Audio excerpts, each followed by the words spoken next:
et vaatasime vahepeal jälle filmi ja vaatasime sellist filmi nagu, see oli vist kõige esimene film, mis meie kätte sattus, kvantfüüsikast rääkiv What the bleep do we know, mida kuradit me üldse teame. Oli vist jah, kõige esimene film. See ei olnud lektooriumi kaudu, see oli, ma ei tea, mis kanalit kaudu see meieni jõudis. Aga ilmselt see on nagu meid palju mõjutanud film selleks, et sulle meeldib öelda, et sa lausa sellega aeg-ajalt... Ravin ennast. Mis see tähendab? Kui kassi läheb väga hulluks, tekib masendus ja tüdimus ja nagu ei tunne, et ta ei taha midagi teha ja siis ma panen selle filmi käima ja vaatan filmi ära. Pärast seda on paar nädalat selline aktiivsus, see soov iseendaga tegeleda, muuta oma mõtteid, muuta oma tegevusi, nii et mind alati inspireerib. Kuigi, mis oli minu jaoks täielik jahmatus, et kui me näitasime seda filmi nagu teistele, et ütlesid paljud, et nii keeruline ja nad ei saanud aru ja siis ma ehmatasin, et kas see tõesti oli keeruline. Aga võib-olla küsimus ongi see, et see film on ameerikalikult hästi kiire, kohati need muusikapausid ja filmi liikumised. No tead, siin nii palju taustaks tuleb veel öelda, et see materjal ongi hästi suur, mis kokku filmiti ja sellest lõigati erineva pikkusega versioonid ja näiteks see versioon What the bleep do we know, see on kas 100 minutit või peale veidikene. Jaa, 106 minutit vist. Siis see on üks lühemaid versioone. Meie käes on üks selline 2,5 tunnine. Ma tean 8 tunnist. 8? Jaa, 8 tunnist. Ilmselt seda materjali filmiti kümneid kui 100 tunde. Ja võt ja nüüd sellises lühemas variandis selle kiirus annab see, et ta on nagu kokku miksitud.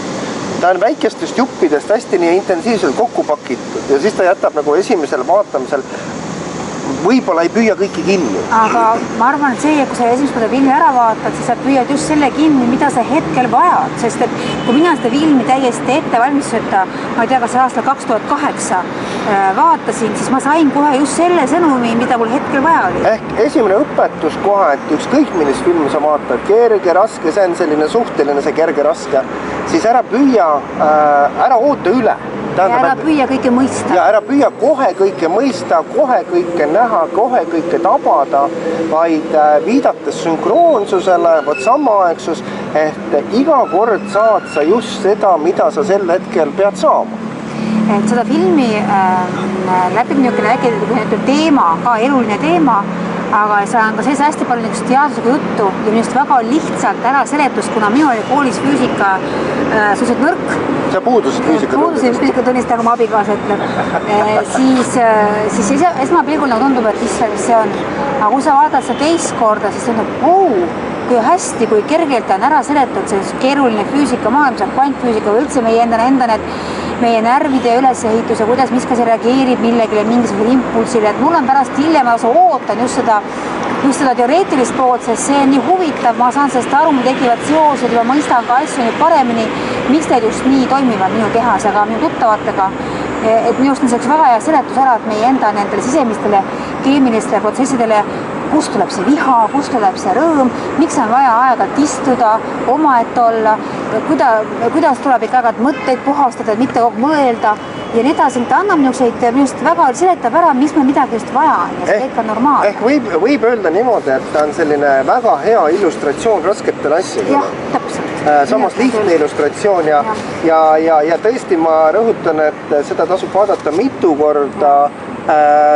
Ei saagi kõiki näiteid ei pane esimesel korral tähele ja ei saa aru ja ei püüa kinni. Teisel korral on teised asjad, millele tähelepanu keskendub. Aga kogu mõte, vaata see, millega film algab, et sellised digialjad küsimused, mida me kõik endale esitame, et miks me siin oleme, kust me pärit oleme, mis me elu ülesanne on, miks me sellised oleme. Kuhu me pärast surma läheme. Ja mis on üldse elu ja mis on surm, kõik need küsimused, mis toimub pärast surma. Need on ju inimkonda läbi aegade kogu aeg huvitanud küsimused. Ja nüüd selles filmi purgis mulle väga meeldib see, et seal on need kõnelevad pead, kes seda seal asju siis illustreerivad, räägivad. Need on tavateadlased, aga seal on ka sellised kiriku esindajad, sellised teoloogiaprofessor on seal ja kõik sellised, aga nad räägivad lihtsalt ja arusaadavalt ja räägivad lahti neid asju. Ja räägib, see on huvitav, et kui nad pööravad kogu tähelepanu sellele, et me elame välises maailmas, me elame kogu aeg väljapoole, kuid nüüd vaatame enda sisse ja see sees on palju suurem kui seal väljas. Et mulle see mõte meeldib, see on see kvantfüüsika ongi see, et see sees on hoopis palju suurem see kogu see informatsioon, teadmine, tarkus, kui see väljas on, kui me tunduvad ümberringi nii suur ja aukordust ärata. Ja, aga seda on paljud autorid juhtinud tähelepanu, et ega selline lääne ühiskonnale väga omane ongi see, et meie tähelepanu on väga välja viidud. Meie meeled on suunatud väljapoole, intuitsiooni kuuendat meelt me ignoreerime ja siis me arvame, et kõik see, mida me püüame kinni viie meelega, see on nägemine, kuulmine, aistmine, maitsmine, kompimine, see ongi kõik, et see ongi see reaalsus, noh, mis asi see reaalsus üldse on. Ja noh, et võib-olla esimesi kordi mõni inimene puutub kokku sellega, et öeldakse, et aga vaata hoopis sisse. Vaata enda sisse ja hakka mõtlema, et mis see reaalsus siis tegelikult on või mida sa enda reaalsuseks pead või kuidas see reaalsus muutub. Vaat siin oli toodud ühed arvandmed nende meelte kohta ka või üldse suutlikkus infot kinni püüda, interpreteerida, et palju see oli 4 miljardit bitti infot igas sekundist läbib meid. Nii, aga meie suudame kinni püüda 2000. Ja ainult. Ma ei oska isegi neid komakohti kirjeldada. Aga 4 miljardit ja 2000 annab nullide kohta. Ja, aga see ongi niimoodi, kui sa protsente sellest võtad 4 miljardist, siis see 2000 on mingi 0,0000 midagi, eks ole. Nii. Ja see tähendab seda, et me tihtipeale peame seda 2000 lõplikuks reaalsuseks. Vaat see on see teema. Ja ei, nii kannatab elada kindlasti. Nii saab pika elu ära elada. See ongi see väike maailm. Ja, teistpidi tuttav ja turvaline, eks. Aga nüüd, kui sa nii-öelda ükskõik mil viisil hakkad ennast uurima, enda sisse vaatama, enesearendusega tegelema, siis ilmselt sinu võimekus infot kinni püüda kasutada suureneb. Tähendab, 2000 kasvab 4000, eks ja nii edasi. Aga on siin see, et oled sa selleks valmis. Jah, et kui sa oled astunud sellele teele, enda sisse teekonnale, siis sa tegelikult tagasipöördumist ei ole. Tagasi endiseks ei saa. Nii et seega sa oled selleks valmis olema üllatusteks, ka ebameeldivateks üllatusteks, aga väga rõõmsateks üllatusteks, nii et see on selline põnev huvitav teekond. Mis mulle veel väga meeldis see näide, et palju me näeme, me ütleme 80% infost oma silmade kaudu. Aga kas see kõik on tõene, mida me näeme? Me näeme tegelikult palju rohkem, kui me aru saame. Ja seega ongi see, et see, mis me näeme, me sellest väga väikse osa, mis info, mida me kogenud oleme, seletab selle meile ära. Nii et tihtipeale me võime vaadata ühte asja, näiteks seda pudelit minu käes, aga me näeme siin Jannoga mõlemad täiesti erinevat asja, sest et meie kogemus on erinev. Ja võt väga õige asi, see oli, ma mäletan, et sellest filmist mina just esimest korda selle mõtte saingi, et tegelikult me suudame veel kinni püüda ainult seda infot oma meeltega, mille kohta meil on olemas kogemus. Tähendab, me suudame näha neid värve, mida me oleme enne näinud või keegi on õpetanud meid nägema. Me suudame näha neid asju, mida me oleme õppinud nägema. Siin oli ju, vaata see näide, et kuidas, öeldi küll, et see on selline nagu lugu, et kui Columbus avastas Ameerika ja lähenes oma laevadega, need laevad lähenesid rannikule, aga siis kohalikud indiaanlased, siis neil puudus kogemus, selline laevade kogemus. Nad ei olnud kunagi laevu näinud ja nemad ei näinud laevu. Aga siis nende kõige võimekam vend, see šamaan, ilmselt temal oli see 2000 bitti asemel, võib-olla oli juba rohkem, siis tema nägi teistsuguseid laineid tasasel merel, et mis ei tohiks olla. Ja siis ta väga keskendus ja vaatas ja ühel hetkel keskendumise tulemusena ilmselt läks see pilu veel laiemaks ja ta nägi laevu. Ja kuna nüüd tema oli usaldusisik teiste jaoks, siis ta rääkis teistele ja nüüd hakkasid teised ka nägema. No see on tundvad nagu ütleme mingi muistel, siis tegelikult enda kogemus on sama asja kinnitanud, et aastad tagasi tegime ekskursiooni, kui ma eksi Põlvamaale. Põlvamaal oli see, jah? Ja käisime rabamatkal, oli just niisugune puittee rabas kevadine, maikuu.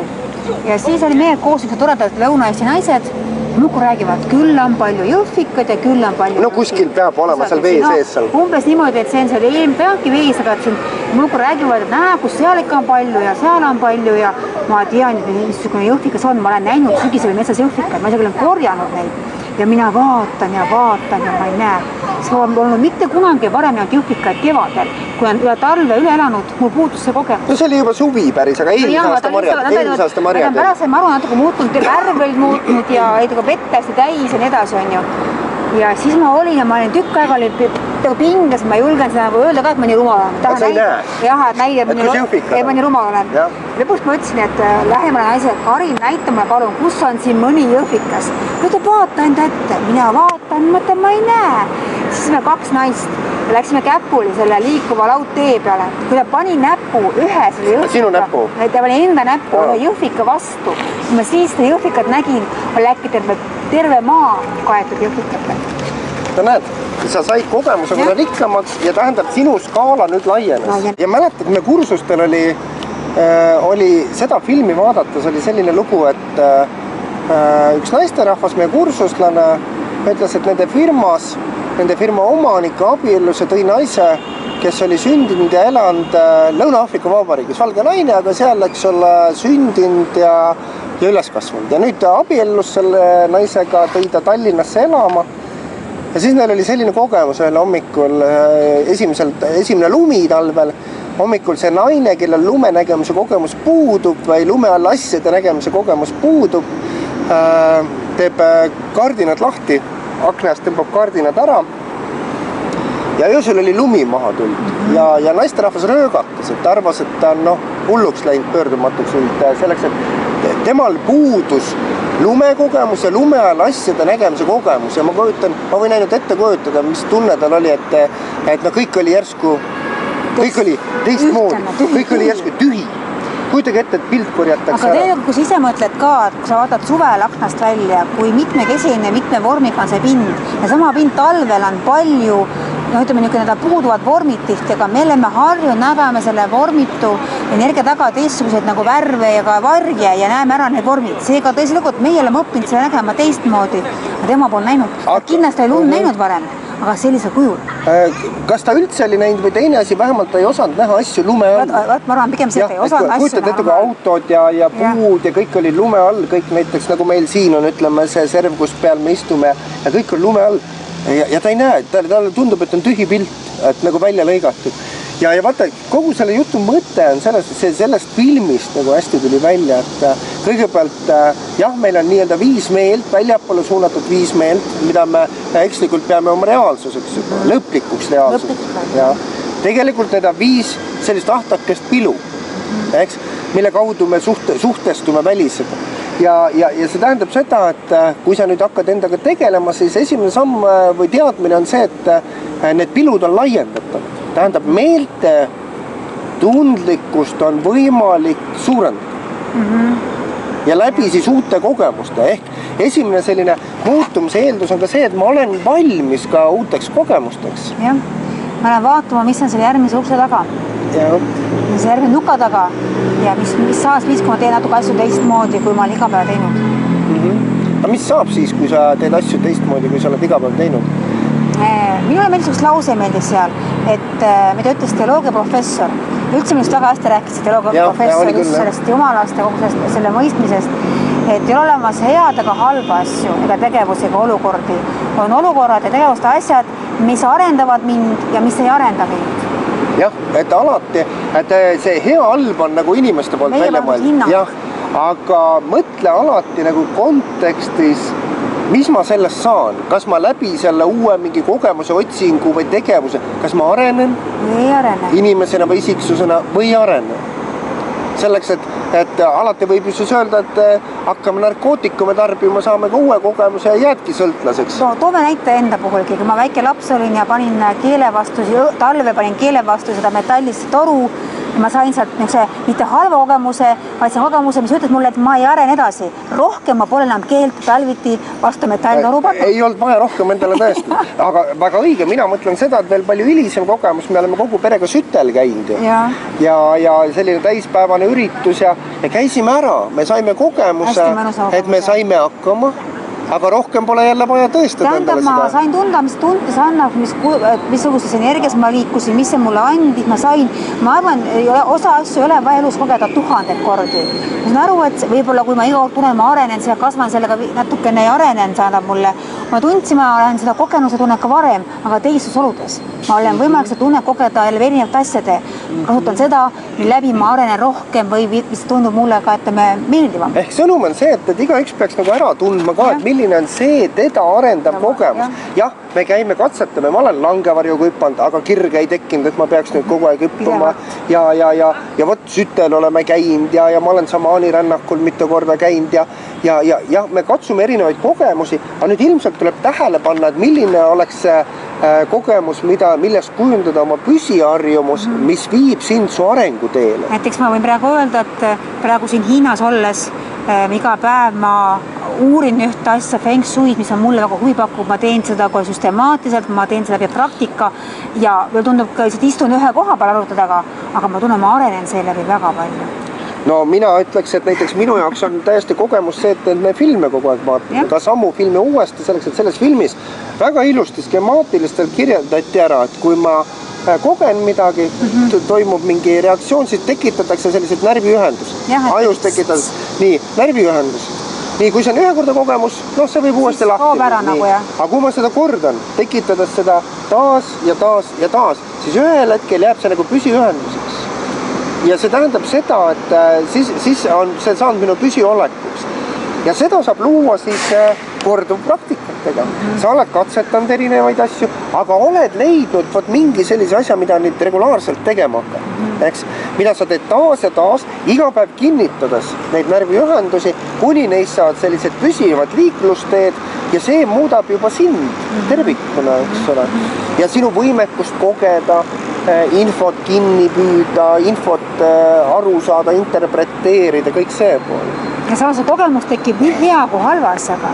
Et ma võin ka ise tahta ellumakku juurde otsida halbu olukordi, negatiivseid kogemusi, et näed, see on jälle mina, jälle juhtub see minuga, nii et see on nagu selline pidev, ise me loome neid asju ühendusi ja hakka, mille me ise ma ellu kutsuma seeläbi, et see ühendus on tugev, et toodab uuesti ühendusi ellu.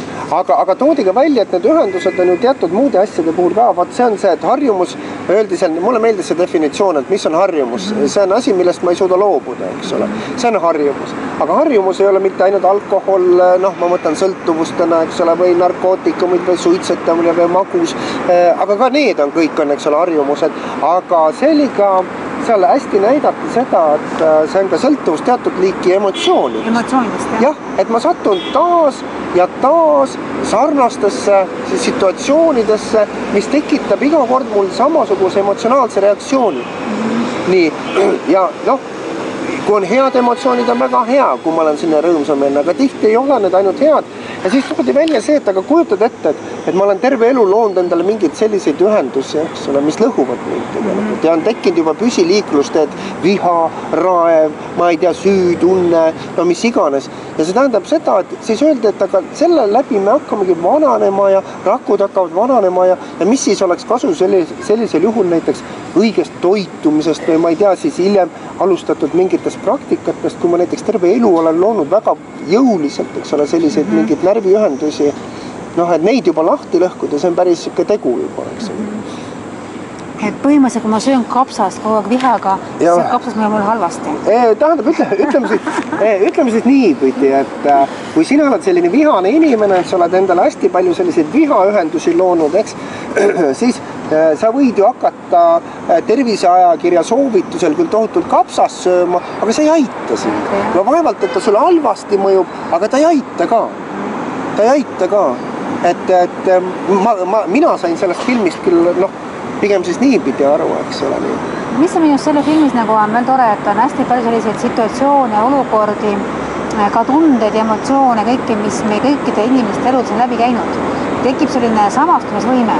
Sest tegelikult inimene tahab millegagi samastuda olukorraga, situatsiooniga, inimesega, kellegi välimusega, mingi maitsega ja seal seda toimub nii, et minu arust ma arvan, kõigil on mingis aspektis, on seal nagu siis ta oligi, ta on selles suhtes nagu hästi tehtud film, et seal jookseb nagu selline väike siuke filmisüsee ka taga ja sellised filmisüseed, erinevad karakterid ja siis need aitavadki samastuda, samas seletades kogu sellist juttu paremini ka lahti. Et noh, ja mulle meeldis see, et mis toimus, siis muutus nii-öelda peategelasega, seal oli üks fotograaf, kes selline, mis ta oli siis Kurt Tumm, ja fotograaf ja tal oli siuke raske elu, tal oli raske abielu selja taga olnud ja mis tal kõik oli ja pluss veel oma see puue ja siis ta võttis rahust neid aktiivselt aga lõpus toimus muutus, ta tegi teise valiku, eks ole, nagu ütleme. Kogu filmi andaksegi mõista, et läbi enne teadmiste arendamise ja sellega me avardame oma need kanalid, me näeme rohkem valikuid. Tegelikult terve elu jälle nõutud valikutega. Ja see naine, kes oli hetkel jälle täielikult frustratsioonis, ta oli valida. Kas oli siis vihaenergias, mis tal oli hästi omane. Ja kinnitada neid närviühendusi. Või valida hoopis teine tee. Ja mingi hetk ta nagu korraks seisvatas ja mõtles, et ta nüüd seekord julgeb ja läheb sinna ukse taha ja nuka taha ja proovib seda teistsugust varianti. Ja see mõjus. Aga vaata, sellega ongi niimoodi, et seal öeldagi see välja, et tegelikult ei ole häid ega halbu asju, häid ega halbu tehnikaid, häid ega halbu abivahendeid, vaid lõpuks on, kui kellegi elu läheb kehvasti, see on tegemist halbade valikutega. Ja me oleme kogu aeg, kõik me eranditult, kõik hommikust peale õhtuni välja, nii kui silmad hommikul lahti teeme, me peame tegema valikuid. Tähendab, me kõik peame valima. Ja ei ole siin kedagi teist süüdistada, vaid sellest filmist ilmekalt tuli välja, et minu enda saatus on minu valikute tulemus. Ma võin igal hetkel valida olla kas rõõmus või kurb, eks ole. Kas õnnelik või ma ei tea, vihane, eks ole, kättemaksu himuline. See on ju selgelt valikud. Ja iga situatsioon, eranditult iga situatsioon pakub seda võimalust. Oled tähele pannud, eks? Ja nüüd, olles teinud oma valiku näiteks vaatamata situatsioonile, ükskõik kuidas see lahti rullub sinu ees, näiteks, et sa valid olla ikkagi õnnelik ja lahendada see olukord õnnelikuna, siis tegelikult kinnitad sa iga kord neid närviühendusi. Neid nii-öelda õnnelikke närviühendusi. Ja see on täpselt see, et minu käest on tihti küsitud, et no kuidas on, et te nüüd, ma ei tea, palju 14 aastat olete tegelenud teadlikult selliste asjadega, et oled siis nüüd nii õnnelik. Ja olen küll, jah. Ja teadlikult olen kohe ennast sellise õnne valikulainel hoidnud ja kui kaldub ära toonud ikkagi tagasi, kinnitamaks kogu aeg neid närviühendusi. Kuidas sul on? Ma olen hästi emotsionaalne. No, inimene ongi emotsionaalne olend. Minule meeldib see, mis siin filmis juttu oli, mida mina ise arvan, ma ellu olen toonud, ma tõin selle umbes 3-4 aastat tagasi. Ma arvangi selle filmi tulemusena, see on see vaatleja staatus. Et ma hakkan nagu ise ennast vaatlema kõrvalt ja erinevad situatsioonid, sa hakkad taipama, kui sa saadad jälle see vana mustri sisse, mis tegelikult sulle absoluutselt ei meeldi või vana selle emotsiooni sisse, mis sulle ei meeldi ja kuidas sa siis käitud. Ja see hetk on olemas võimalik valik, kuidas sa käitud, kas nii nagu vana alati või teed nüüd uue valiku. Ja minust on see hästi põnev, et ma olen nagu ise endale seal rohkem naerda ja ma ei häiriga, teised minule naeravad, sest tõesti me oleme, kui neid kõrvalt vaadates, me oleme väga naljakad. Nähes me teeme ikka sama jama uuesti ja ise aru saamata, et me ise kogu loome see jama enda ümbere. Et minus see kõige põnev asi, mis tänu selle enesearendamisel on see, et ma saavutan selle võib-olla mitte alati, aga siiski päris palju seda vaatajapositsiooni. Ilmselt järjest rohkem ja rohkem. Ja see on mõnus. Siis hakkad nägema ennast ka teistmoodi, mitte seda füüsilist keha, kus ma ennast välja näen, seda sisemist olekut, kus ma ennast pärast tunnen ja kuidas ma sellest järeldusi teen ja mis ma siis valin sellest lähtuvalt. Et mulle see vaatleja staatus, mis ka sellest filmist palju räägiti, see mulle endale väga-väga. Ehk kas võib öelda niimoodi, et enesearendamise puhul siis üks esimese asju ongi see, et sa pead ka enda suhtes saama nii-öelda vaatleja staatusesse. Sa pead ka hakkama ennast kõrvalt nägema, kõrvalt kuulama, kõrvalt tajuma, milline ma olen, kuidas ma käitun, kas see mulle meeldib või ei meeldi, erinevad situatsioonid, nii, kuidas ma ja kui mulle midagi nüüd ei meeldi, vaadeldes ennast, siis ma saan ju sekkuda. Täpselt.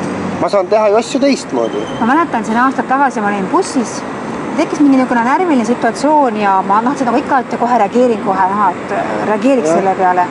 Mingi vanem vene proua, ma ei mäleta, mis teema see oli, aga kui ma äkki taipas ennast vaatasin kõrvalt, Sire, mis sa nüüd tegema hakkad? siis ma jäin vait ja olin hästi kussi, millega hakkasin naerma. Ma hakkasin hästi kõva häälega bussis naerma. See proua oli nii üllatunud sellest, et ta ei saa midagi öelda, et ta peab kellegi kakelda ka, kuna siis ma käitusin risti vastu, nagu tema ootas ka. Aga mis ta veel filmist tuleb välja, et kui öeldakse, et toonitatakse, et see teadlik elamine, sa iga päev ise oma elu lood, ärkad üles, mis tundega sa ärkad üles, kas jälle tööle, jälle on hommik ja vastupidi, kui mõnus mul on ärgata, vaat selline tuleb ka sinu päev, et kuidas ma oma päeva loon, mis on mu päevaplaan, mida ma teen sel päeval. Millele ma häälestun, eks ole.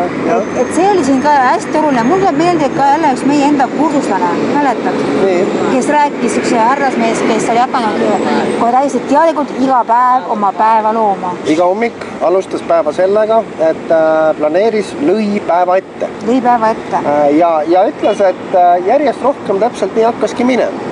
Treeningu tulemusena tulemused järjest paranesid, väga selgelt sai ta juba hommikul oma päeva ette planeerida ja tagasilööke nii-öelda ootamatuse tagasilööke ei tulegi. Sest kui me treenime seda päeva ette planeerimist või teadlikku ette loomist iseenne, siis hakkame ümber asjad ise hakkavad nagu sättuma.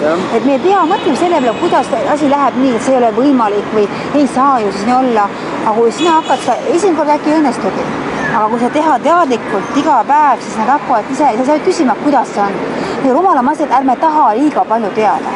Nii, aga võtame kokku asja, et kas võib olla niimoodi, et no tähendab see film, kindlasti soovitame vaadata mitu kord. Ja raudselt. Aga see film seletab hästi lahti, vot sellele teadvusele, tahan kõike teada poolele, eks ole, ja hea sõnum on see, et ta annab nagu ka need skeemid, mis toimub siis, kui ma hakkan teadlikult elama, kui ma hakkan endaga tegelema. Meie viis taju, et see ei ole mitte kõik õiges, vaid see on alles algus. Nii, see on alles heas mõttes ka piirang, kaitsmaks meid infotulva eest, kui me ei ole veel valmis tegelema. Samas need on kõik laiendatavad ja et iga päev me teeme oma valikud. Filmis on palju näiteid, hästi elusi näiteid, mis on ära tõestatud, nii et minust on see ka usaldusväärne, nagu see teadlased, kes esinevad, on usaldusväärsed. Et mis on veel hea, et ma soovitan, kui vaadata esimest korda, et kui on see mingi teoreetiline osa, äkki tundub, et ta on liiga kiire ja jälgida, saab hetke ka pausi peale panna, et ma nüüd vaatan, kuulen, mõtlen järgi või vaadata uuesti, siis mõelda uuesti läbi see, et nüüd tekib küll kohe arusaamine, kus miski asi reageerib, aga algus äkki kohe ei saa aru. No ja nüüd filmikeskkonnas on ju seda hea teha, saab panna pausi peale, saab tagasi lasta, eks ole, ja vaadata ka mitu korda ja soojalt soovitame. Jah, väga mõnus film, et muuta midagi, võtta mitte ette mingi muutus just nüüd enne sügisalgust veel. Head vaatamist.